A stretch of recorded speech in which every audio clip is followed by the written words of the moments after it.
Ciao lettrici e lettori, io sono Michela, benvenuti in un nuovo video. Finalmente vi riporto l'appuntamento dei gnocchi letterari. È un po' che non facevo un video di gnocchi letterari, cercherò di portarvelo almeno come appuntamento fisso una volta al mese se ci riesco, ma non ne sono sicura. Ad ogni modo, ecco qua un nuovo video. Che cosa sono gli gnocchi letterari? A Roma solitamente il giovedì si mangia gnocchi, ma gnocchi si riferiscono anche a persone particolarmente avvenenti e quindi ho deciso di portarvi di giovedì questa rubrica appunto di gnocchi letterari, cioè di personaggi all'interno dei romanzi e dei libri che ci fanno apprezzare maggiormente la lettura per il loro fascino. E ovviamente, causa miei gusti, saranno per lo più personaggi maschili, non solo personaggi maschili. In questo caso ovviamente è un personaggio maschile. Vi dico subito, soprattutto a quelli che mi hanno scritto l'altra volta dicendo non parli di donne, che nel libro di cui andiamo a parlare oggi ci sono anche tanti donne avvenenti, quindi è una lettura consigliata insomma un po' a tutti i gusti da questo punto di vista. Partiamo subito, dal titolo già sapete di cosa parliamo oggi e parliamo ovviamente dello gnocco letterario per eccellenza, perché non esiste un altro personaggio bello e affascinante come il Conte di Montecristo. È sicuramente il personaggio con più fascino di sempre, di tutti i romanzi. Io so che la maggior parte dei lettori sono d'accordo con me e chi non è d'accordo con me io temo che menta spudoratamente non abbia letto il libro, questa è la verità. Ad ogni modo veniamo a parlare del romanzo in sé. Il Conte di Montecristo è uno dei più famosi romanzi d'appendice attribuito ad Alexandre Dumas.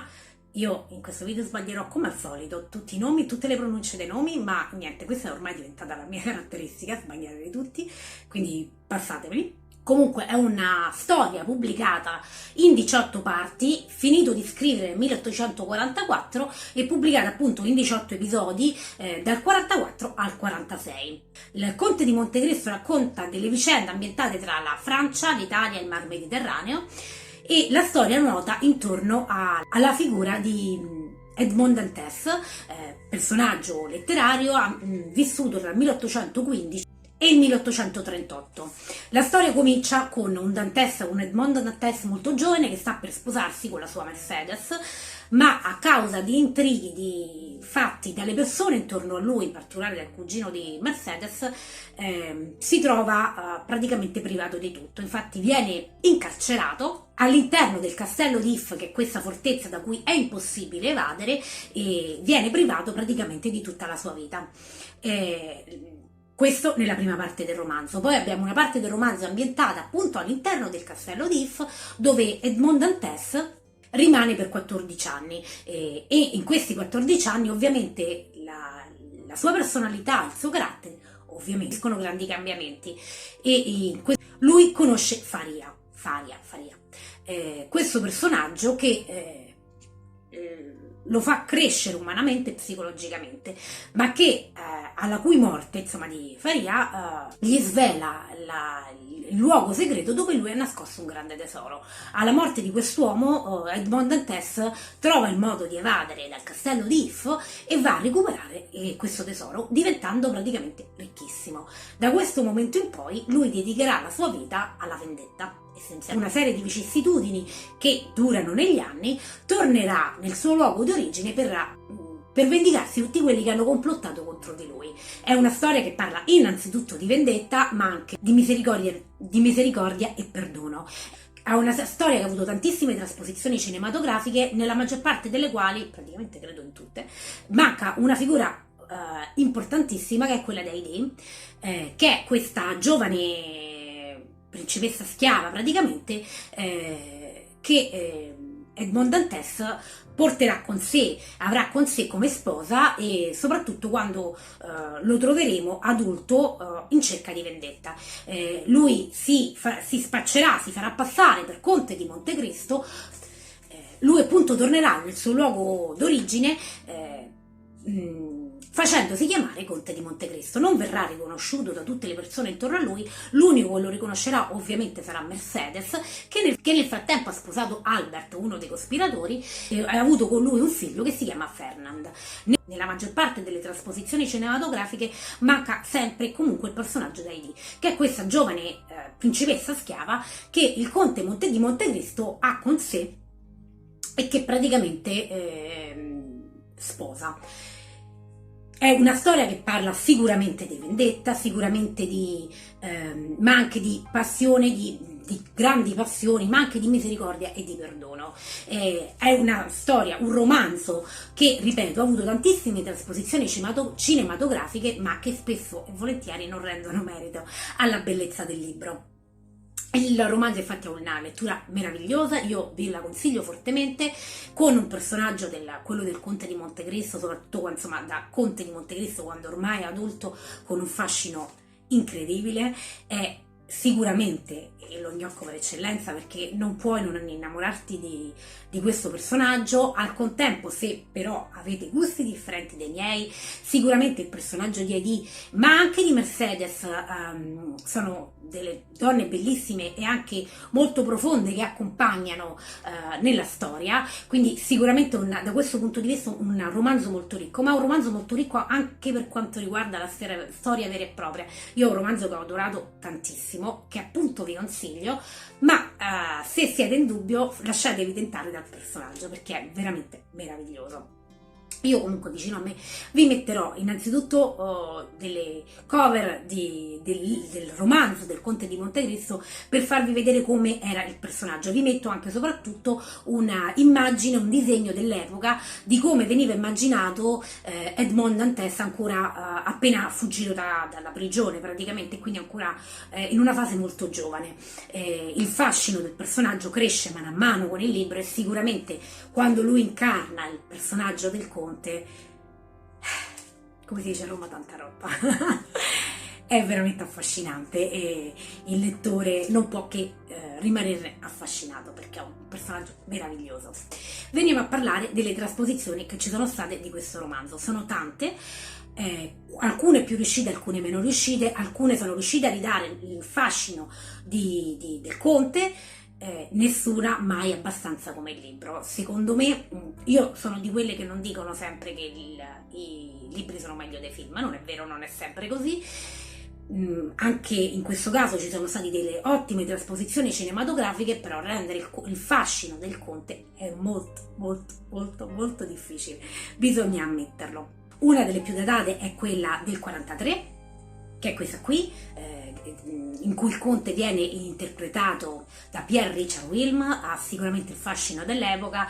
Ripeto, secondo me nessuna di queste trasposizioni cinematografiche mantiene il fascino originale del personaggio, però insomma ha il fascino del film d'epoca sicuramente.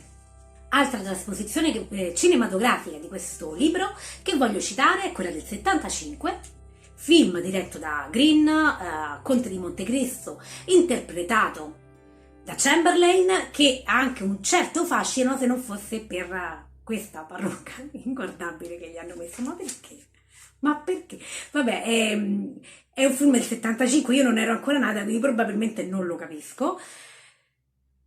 Ripeto, è un personaggio di questo film che avrebbe anche un certo fascino se non portasse quel parruccone inguardabile che hanno messo all'attore, e è una cosa inspiegabile. Però detto questo, il personaggio comunque mantiene un certo fascino anche in questa versione cinematografica. Non vi parlerò assolutamente della versione del 98 con Depardieu e Ornella Muti, perché secondo me non è il Conte di Montecristo.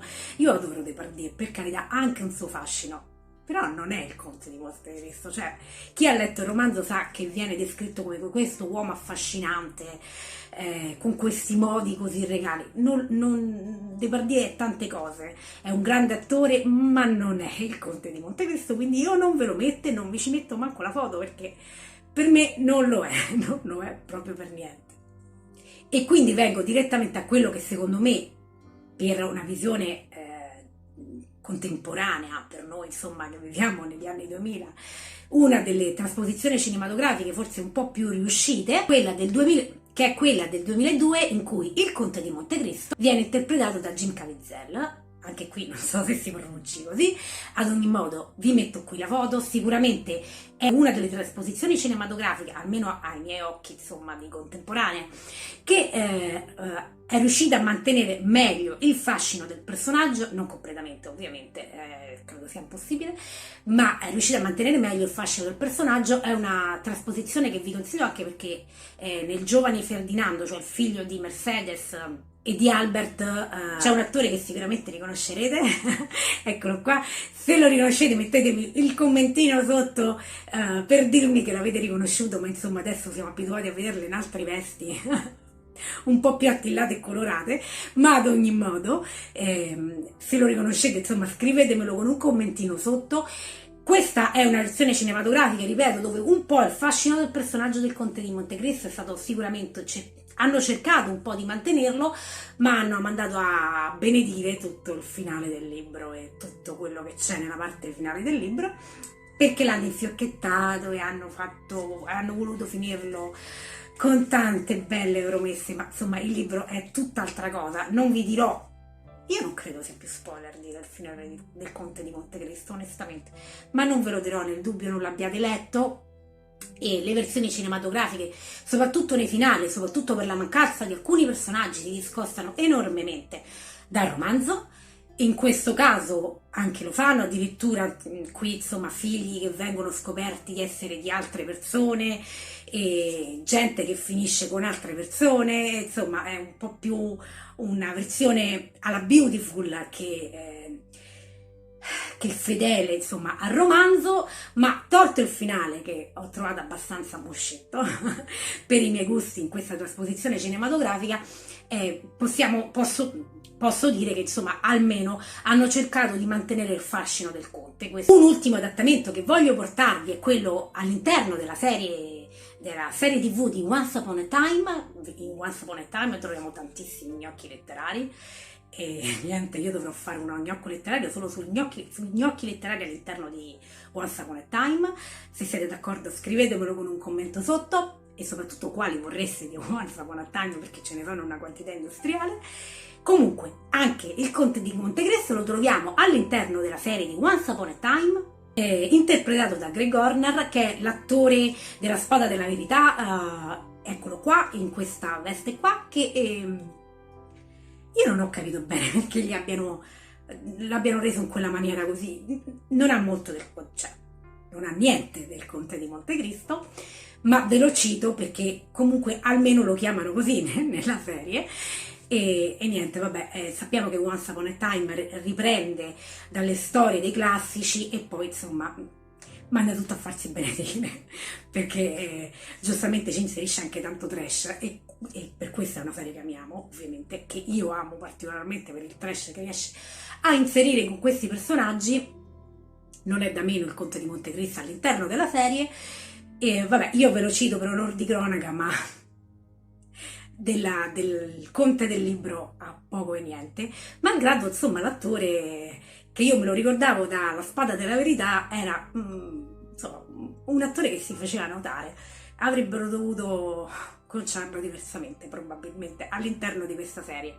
Voglio poi citare proprio come ultima citazione cinematografica il fatto che invece la serie di The Revenge sia liberamente ispirata al Conte di Montecristo, ma con un cambio di genere. Infatti in questo caso la protagonista è una donna che ritorna dopo anni e cerca vendetta contro quelli che hanno complottato, in questo caso contro il padre, ma che appunto è una serie ambientata nei giorni nostri ma liberamente tratta dal Conte di Montecristo. Le trasposizioni cinematografiche di questa storia, di questo romanzo, sono tantissime, ma tante, ne ho contate più di 20. Non ve le porto tutte ovviamente perché sennò sarebbe un video lunghissimo e noiosissimo, ma ho portato quelle che secondo me rispecchiavano maggiormente il fascino del libro. Ripeto, il personaggio del Conte di Edmond Dantès, ma non tanto di Edmond Dantès, ma più di quando lui diventa Conte di Montecristo, è per me lo gnocco per eccellenza. Non esistono personaggi letterari a questo livello, cioè neanche Rhys di Agodar ci arriva, c'è poco da fare ragazzi. e quindi ho voluto portarvi questo personaggio dopo che l'altra volta ho portato il romanzo di Nord e Sud, che comunque quest'altro video ve lo metto nelle schede o comunque nell'info box se volete andarvela a recuperare. Se siete d'accordo con me che Mondantes, che il Conte di Montecristo è uno degli gnocchi letterari per eccellenza, scrivetemelo con un commentino sotto. Altrimenti scrivetemi quali sono secondo voi gli gnocchi letterari di cui potrei parlare nei prossimi video. Se i vostri gusti letterari, i vostri gusti in generale sono diversi dai miei, vi ricordo che all'interno di questo romanzo i personaggi di Mercedes e di Heidi sono tanto da scoprire anche per i vostri gusti, visto che l'altra volta ho parlato di un romanzo dove la figura femminile aveva meno fascino rispetto a questo. Vi metto come nota il fatto che ce n'è per tutti i gusti qua dentro, ma veramente per tutti i gusti. Detto questo, appunto, vi rinnovo l'invito a scrivermi quali sono secondo voi gli gnocchi letterari, e questo per oggi è tutto. Io intanto auguro buona lettura a voi, buona lettura a me, e noi ci vediamo col prossimo video. Ciao!